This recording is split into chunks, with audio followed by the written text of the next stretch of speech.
At the start of World War II, engineers were already not satisfied with the max power output you could get by using a piston engine. With the existing design, the only way to get a significantly more powerful engine was to make it significantly bigger, which made the task of designing an aircraft around it hellishly difficult.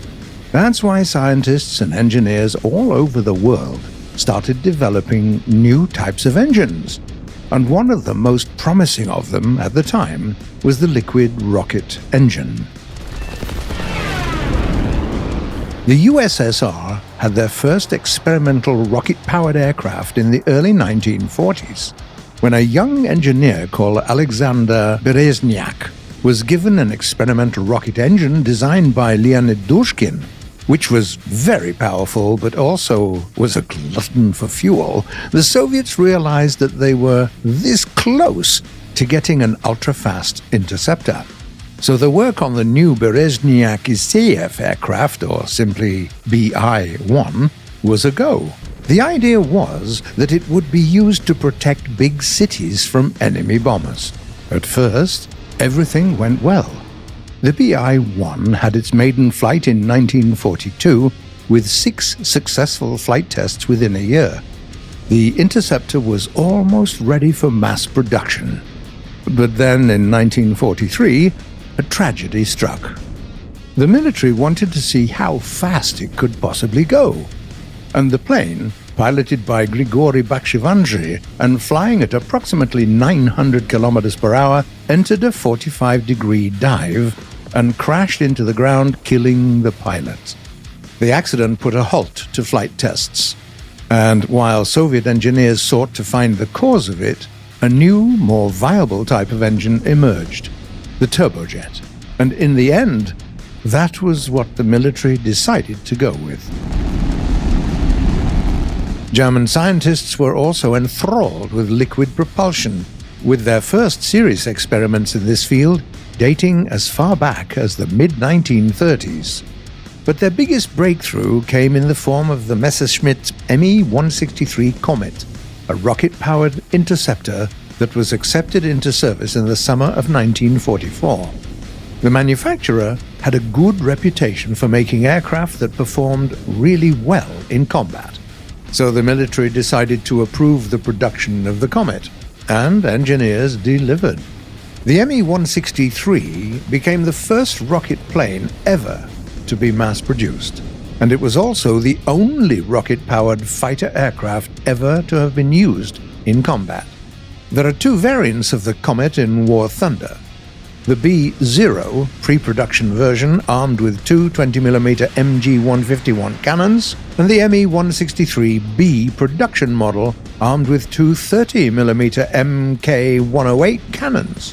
The former can be equipped with 2 additional cannons, and the latter has superior flight characteristics.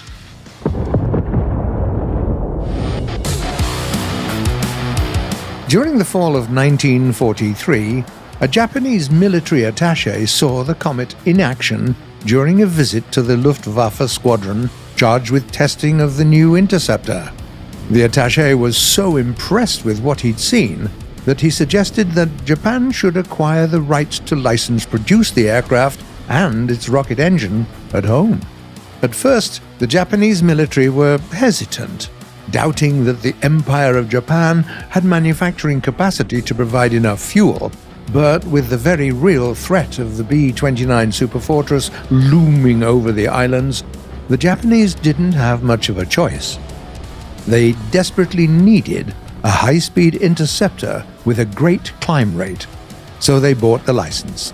It wasn't cheap. Imperial Japan purchased a licensing contract from Messerschmitt for 20 million Reichsmarks. The Japanese were to receive complete blueprints of the plane and the engine, and also the help of German specialists, a complete Comet, and a complete engine with subassemblies and components. But a submarine with this precious cargo was sunk on its way to Japan. The work on the Japanese version started only in 1944 at Mitsubishi. As the plane was built as a joint project for both the Navy and the Army Air Services, it was designated J-8M for the Navy and Key 200 for the Army. The first prototypes were ready by December of 1944, but the Japanese interceptor only took to the skies in 1945.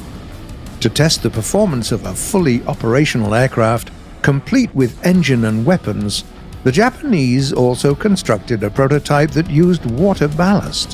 When the interceptor finally took to the air for its first powered flight, though, it didn't last long.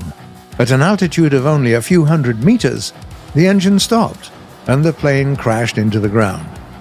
In the end, the Empire of Japan simply didn't have enough time to finish it. Not a single production J-8M or Key 200 was ready by the end of the war. Ultimately, history proved that rocket-powered interceptors were not the way to go. In reality, even the fact that they could achieve incredible speed couldn't justify their very limited operation time capability, and every time they took to the skies was a big gamble for brave people that piloted them. However, the experience accumulated while developing rocket planes was simply invaluable. There's no other way to describe it. What is your opinion on rocket-powered interceptors of World War II? Come on, if any of you have any at all, please tell us in the comments below. We'd love to hear them.